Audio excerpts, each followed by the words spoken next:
This is Planet Music.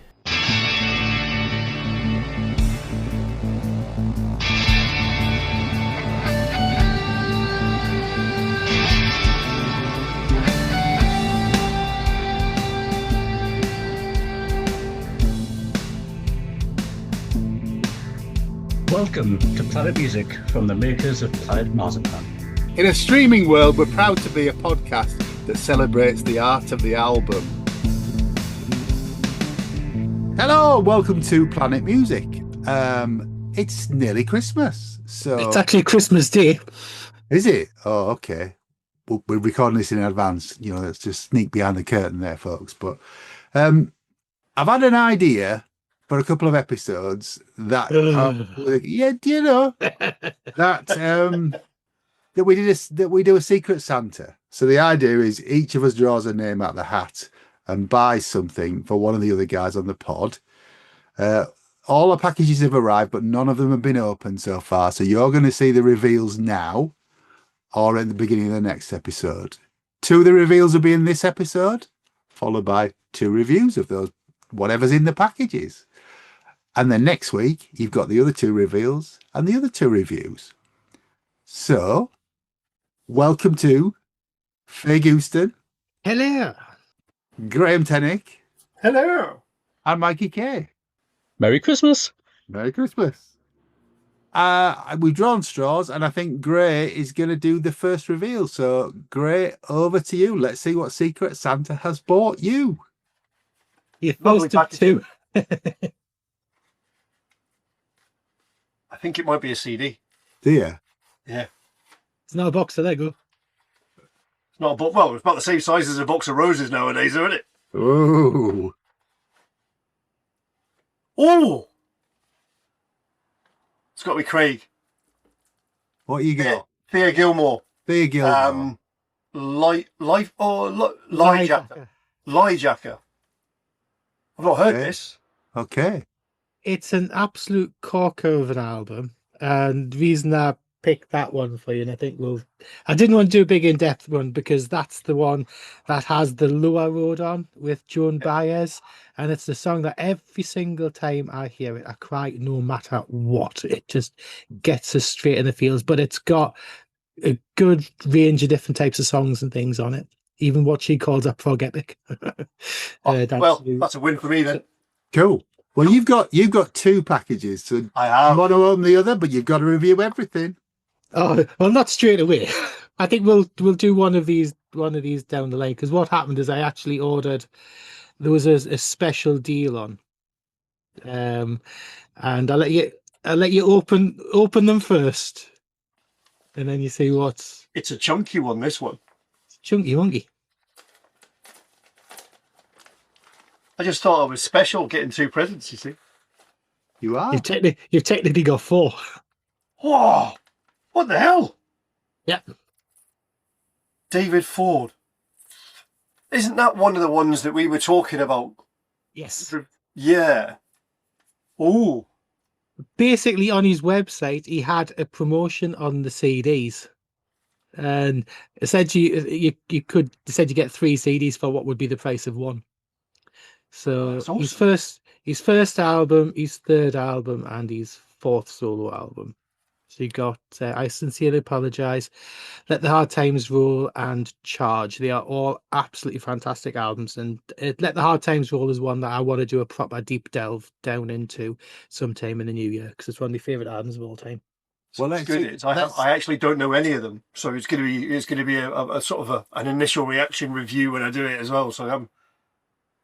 So let's agree that you're going to do the Thea Gilmore then for this. Yes. And we'll do David Ford separately, yeah? Yeah, that's fine. Yeah. Cool. Okay. I think we'll get Mikey to do the next reveal then. Okie dokie. Let's see what Santa has delivered. Dun, dun, dun, dun, dun. Not an Amazon package by the looks of it, although you never know these days. Oh. Lunatic Soul, The World Under Unsun? Ooh. 8th studio album by the solo outfit of Riverside's main composer and vocalist bassist I'm not going to pronounce that. Marius Duda, sorry. Double album with 14 tracks across almost 90 minutes of highly diverse and profoundly atmospheric progressive rock. I was going to say it's prog. You'll love it. Guess where that came from? Oh yeah, guess where that came from? What? That was, that was from Santa Meza. Thank you very much. I hope you enjoy it, mate. Gray and I have got lots to say about it, but it's brilliant. It's a double CD. It's about 90 minutes long. It's fantastic. Wear headphones. It's awesome. Well, thanks to the miracle of timey-wimey, it's now 2 days later. So we're going to talk to Gray and Mikey about the albums that Santa bought them. So Gray, Indeed. just remind us which album you got. So I got the one that I'm reviewing is Thea Gilmore's LieJacker from 2008. From Quake. Yeah. It's somebody I was aware of. I'd heard one or two tracks. It's particularly the Avalanche album, because I think it was the Avalanche album was the one that kind of... Yeah, that was a big one from like 2004. It had... Oh, that was the one. That was the one they say Broker, wasn't it? It was the one. Yeah, because it had two singles on which did okay, which was Juliet and Mainstream.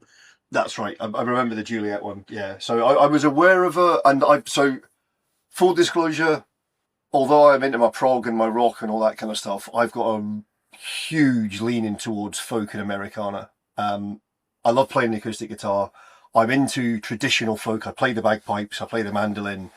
And I was brought up on a diet of traditional music. My aunt and uncle used to take... I spent my summers going to folk festivals and all this kind of stuff. So I grew up on that kind of singer-songwriter vibe. Huge fan of more modern things, more modern people like sort of Seth Leekman and all this kind of stuff.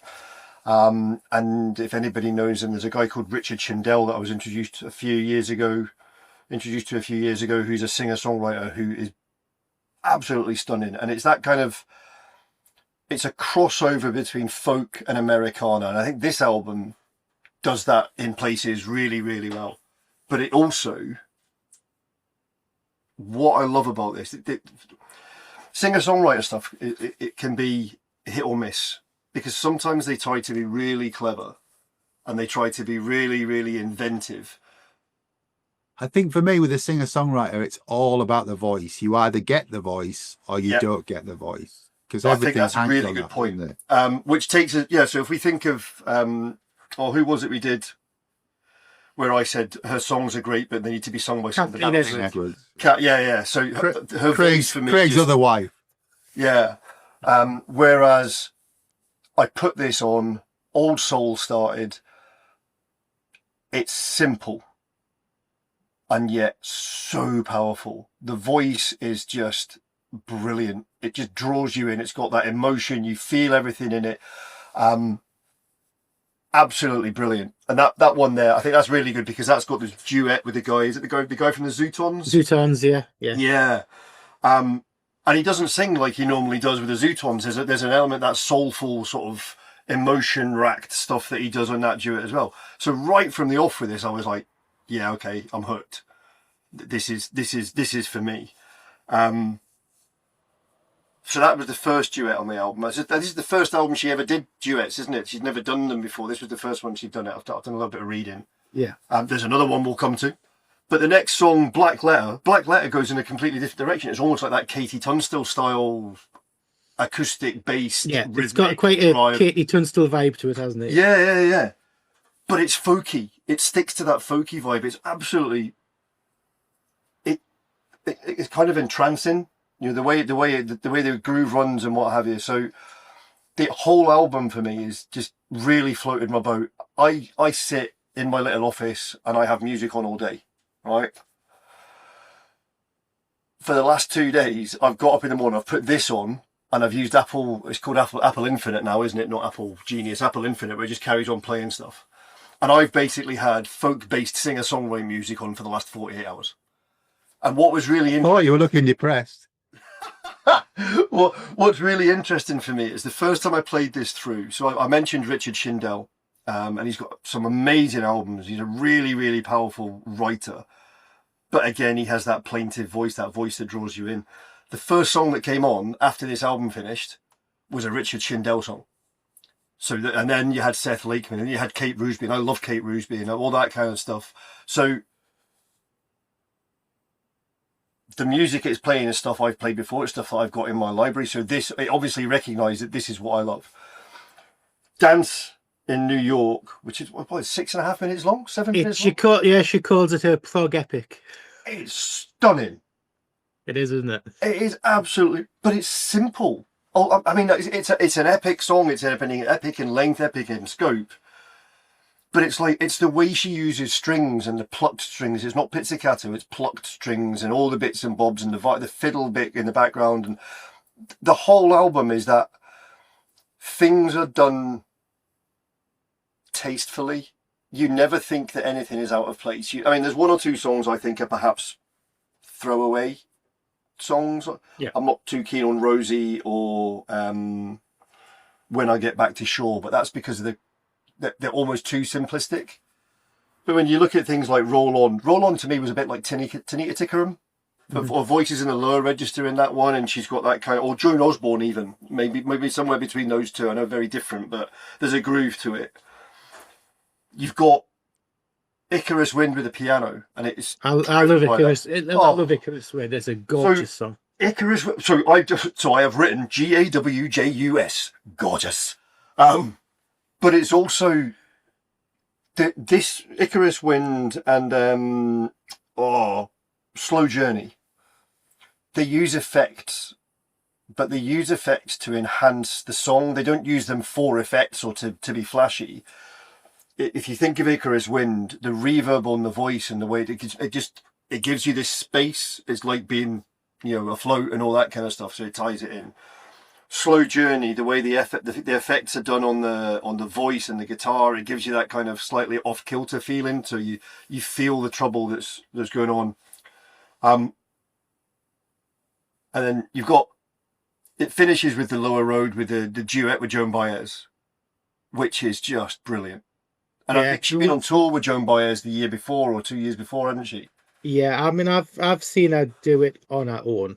I mean, because I saw this tour at the CH2 in Gateshead, and in absolute buckets, because that song just gets me completely. And I totally understand. I'm not going to talk about the bonus track on the CD because Mikey love it. Yeah.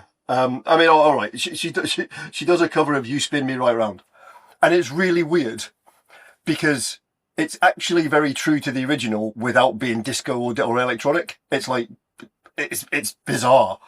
I think I hate it, but I'm not sure. Do you know? It's one of those things where you hear a song and you go ah, but then you'll listen to it anyway. But I mean, much like a lot of the other albums that we've done where I've been aware of or I know people that have been around that kind of style, I am down a rabbit hole. I mean, I'm looking, I had heard parts of her 2023 album, was it? Let me just take a look. Yeah, the actual Thea Gilmore album. I'd heard parts of that. And one or two tracks off Small World Turning. So she must have been in my awareness somewhere, but I'd never focused on her. I am now lining up the albums to listen to because it's been an earworm for me for 2 days. So thank you, Craig. Really good choice. If you like singer-songwriter, if you like folk or Americana, I highly recommend this as a listen. If it's, I don't know, would you say this is a good entry point into her stuff? Oh, definitely. Yeah, definitely. This and Avalanche are probably the two. Yeah, two good. Really, really good. I mean, it's quite interesting because I googled it and I looked at the Wikipedia, I looked at her history, but all of the reviews were really good, apart from BBC. BBC was like, this album's shit. Don't even know why you bother. She's done it before. There's nothing new. Don't even bother. But everything else was just like, yep, she's done it again. She's cracked it. This is great. And I think I'm definitely on that side. I love this. Yeah. But if there's another cover version that she did, which ended up on the Army of the Dead soundtrack, which was Bad Moon Rising, which is a beautiful. Is that her that does that? Yeah, it's beautiful, different take on the song, and it's well worth listening to as well. Yeah. Because she did that about 2021 or sometime like that, before the version that was used on the soundtrack to the film. So overall, you're pleased with it? Oh yeah, definitely. But it might be expensive because she's got something like 17 albums or something. Yeah, I mean she's in a new phase of her career now, because for the first like 20 years she was with Nigel Stonia as a writing partner, Wow. producer, and husband. That all came crashing down. Is that when she became Afterlight? Yes, that's when Afterlight happened, and her life changed completely, and her writing style changed, and she's had a bit of a rebirth in her personal life and her career. All right, okay. But yeah, I've not had a chance to see her for a good few years now, and I will definitely go next time she's around. I will go and see her. I mean, I have been blown away by this, although not quite so blown away as a certain other member of our quartet and his Christmas gift. Well, I think that leads nicely on to Mikey's Christmas It's a good gift. segue, isn't it? Yeah, very good. It's almost like it was prepared. Mikey, remind us what you got and who you got it from. Well, John was very kind to gift me the album The World Under Unsun by Lunatic Soul. And it's the limited edition media book version of the double CD album. A joyous 14 tracks and about 90 minutes worth of music.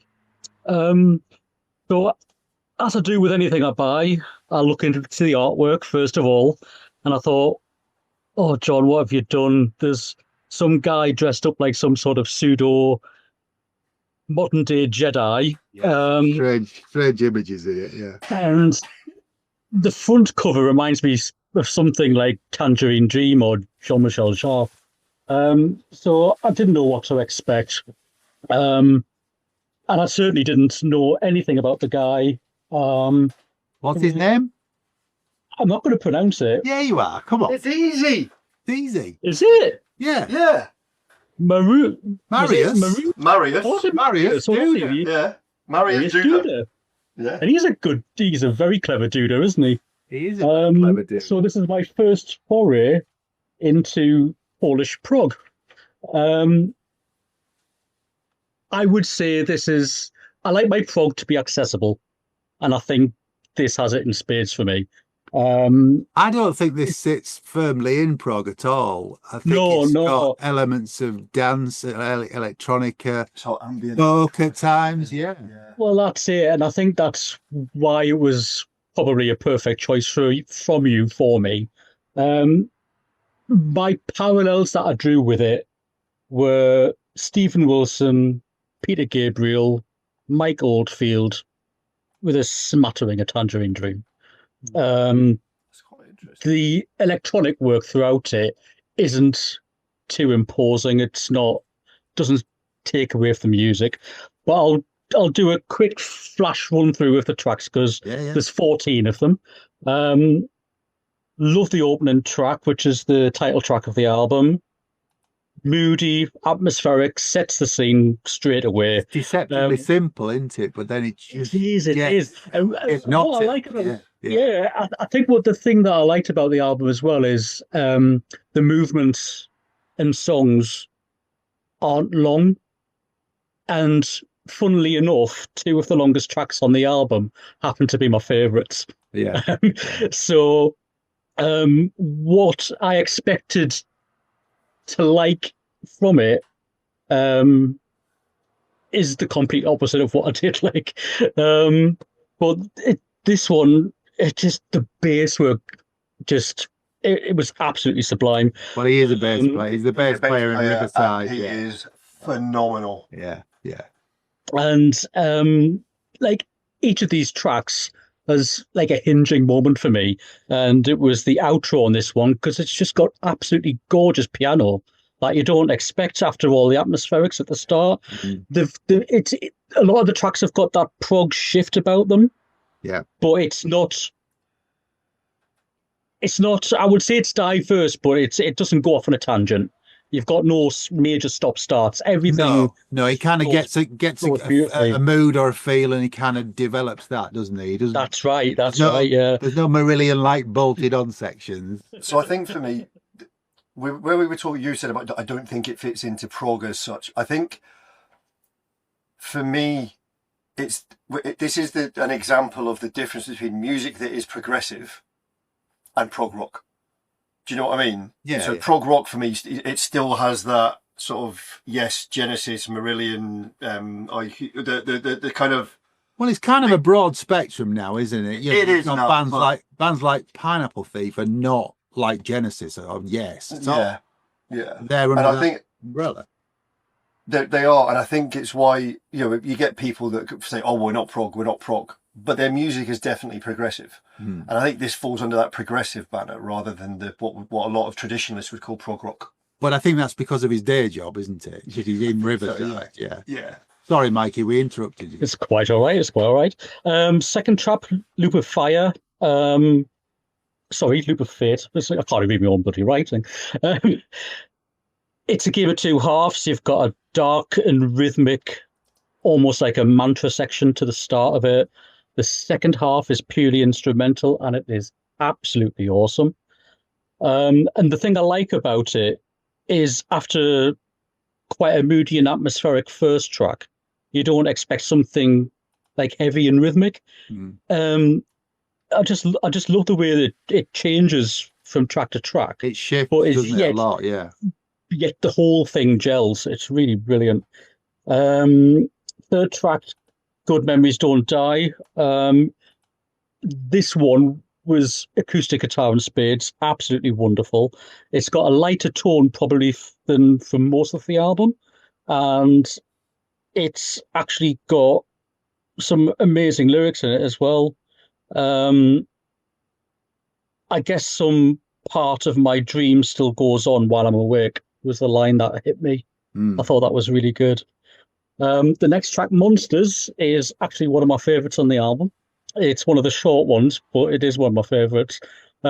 It's quite guitar driven, and this was where I picked up the first of two Mike Oldfield moments. It's got a lot of reverb and effects going on.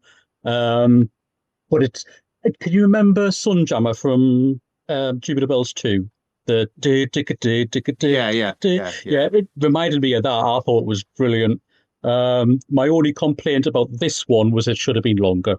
Okay. But that's because I loved it so much. That's all right. Then you go into the Prophecy, which is just haunting. And it's got another lyrical mantra that goes on throughout the whole thing. Beautiful keyboard work. And then that builds and builds and builds, and guitars come in, then drums come in. It's eclectic as hell, but it really works really well.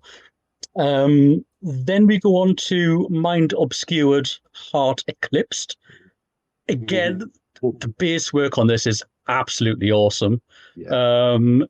And another one that's kind of half song, half instrumental.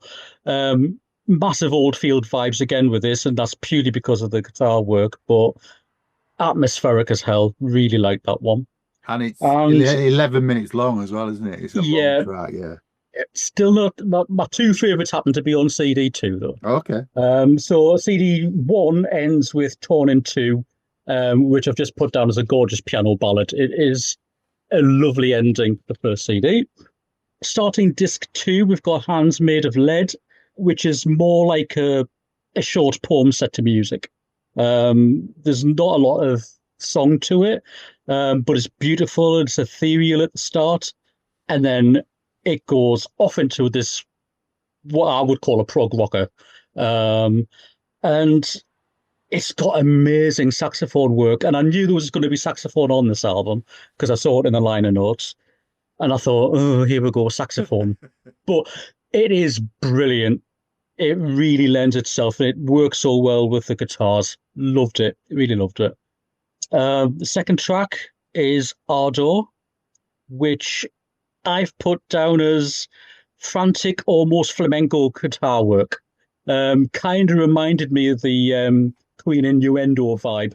Yeah, Yeah. But it's Fun. also heavily drum laden. Love tracks with drums. I've said it before, I'll say it again. But it's just, it was another one of those all over the place, but works. It really just hinged between the first song and the next one, which is Game Called Life. And this happens to be Your joint. probably my favorite track on the Oh, is album. it? Yeah. I'm going to say joint favorite. It's another one which is just beautiful guitar and vocal work. Oh, by the way, I think his singing voice is brilliant. Mhm. I don't know what I was expecting from an artist from Poland. I was maybe expecting some lint to it that I couldn't quite get away with. You don't get that with him. I mean, that's No. worth saying that obviously English is his first language, but some of the lyrics on this album are incredible for somebody who doesn't, it's not their first tongue. Yeah, absolutely. But this one had a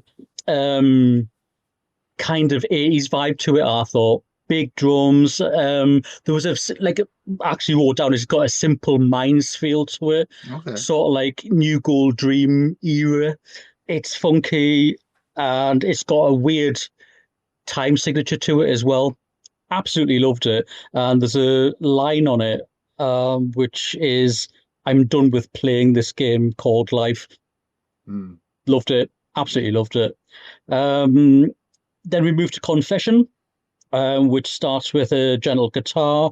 It's almost got like a folky feel to it, this song. And then again, halfway through, you get big guitars.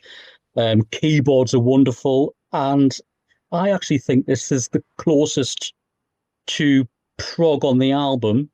And I actually wrote down, I think Marillion could do this. Okay. So if anybody in the Marillion camp wants to ever do a cover version of Confession, I think you do it really well. Then we've got Parallels, which is a purely instrumental track, very ambient. And I think it's needed at this point because you've had a lot going on. And I think it's just a bit of breathing space before you get to the last two tracks. And then comes my joint first favorite track on the album, which is can't read my own writing and Self-distorted glass. Glass. Yeah.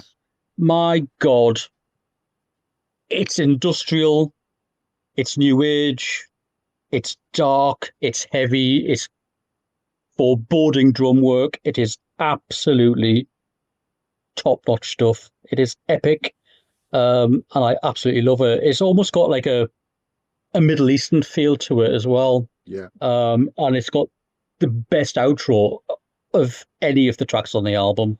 Absolutely love it.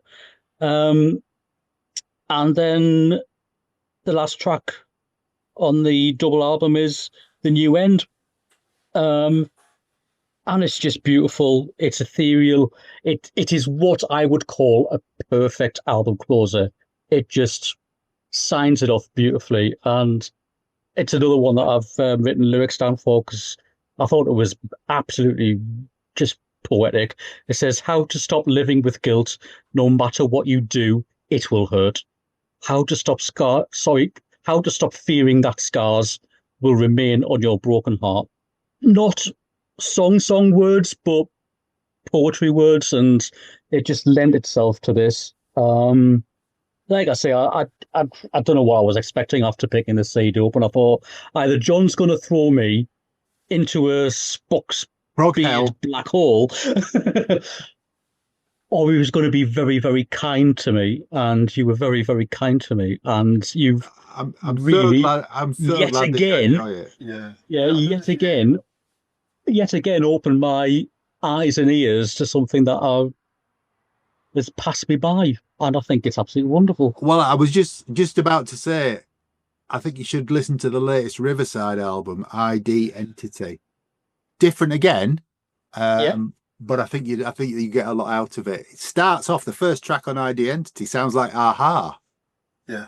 Really weird. Yeah. But so I was going to pick up on the link between this and Riverside. So you talk about his lyrics.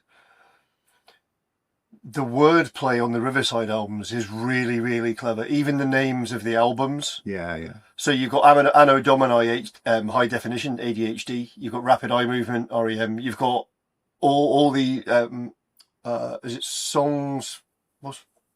What's the one they called? The spell songs. All the song titles spell something apart, and then identity, ID, entity, and it's all about the modern social media.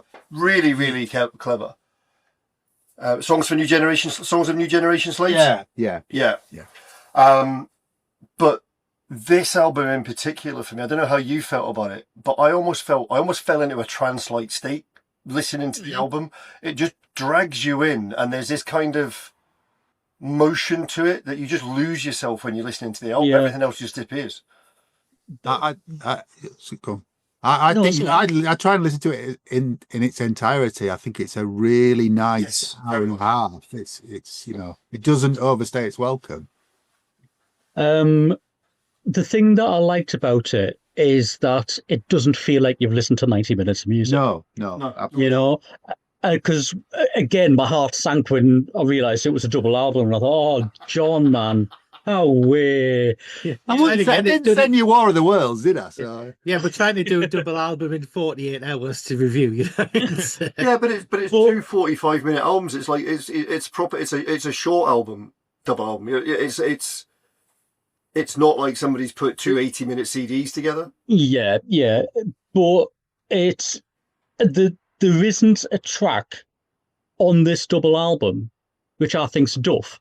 It all belongs there. And I have to say, the last time I felt this way about an album, and it's not like the Overview or the Cure that we've previously, or Toy Matinee, which I've really, really loved. This one made me feel the same way that I felt when Tubular Bells 2 came out. Wow. Where I just couldn't stop playing it.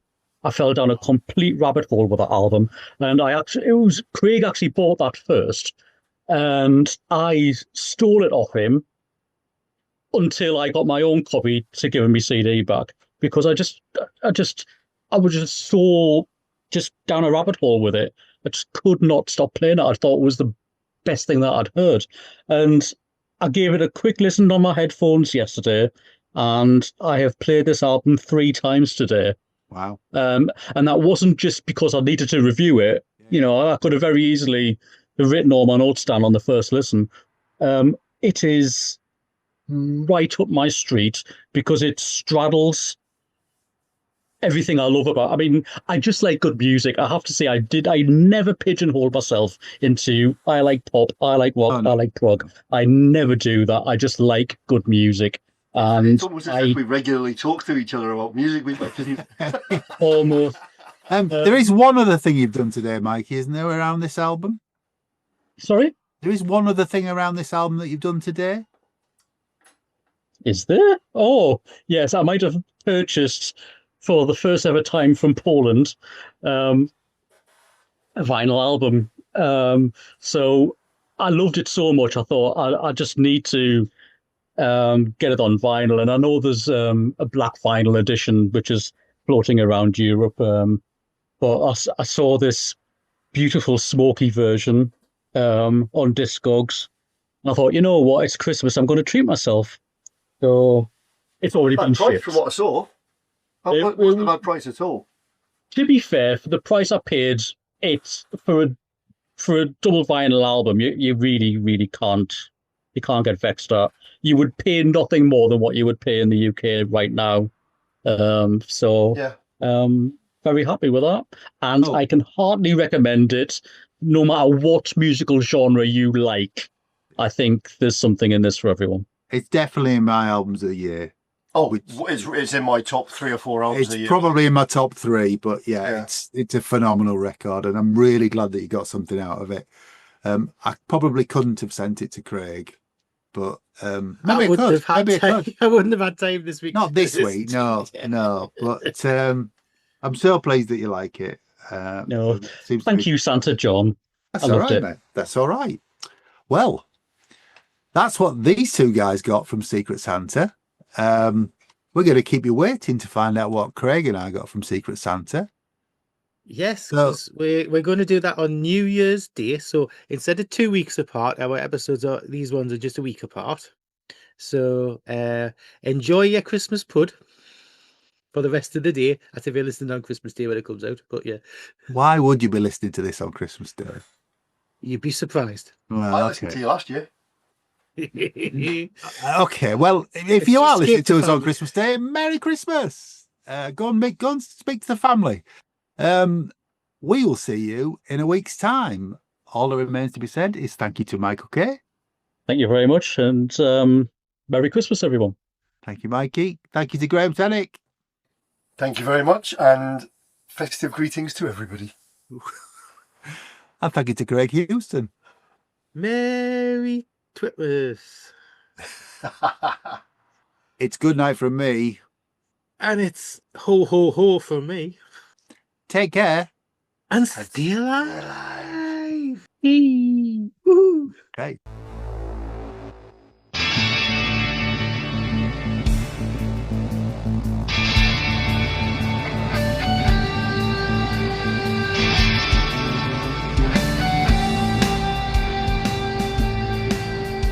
Thanks for listening. The Planet Music from the makers of Planet Marzipan. If you like what you've heard, please like and subscribe, and maybe even join our Facebook discussion group. You can contact us at planetmarzipanpodcast@gmail.com.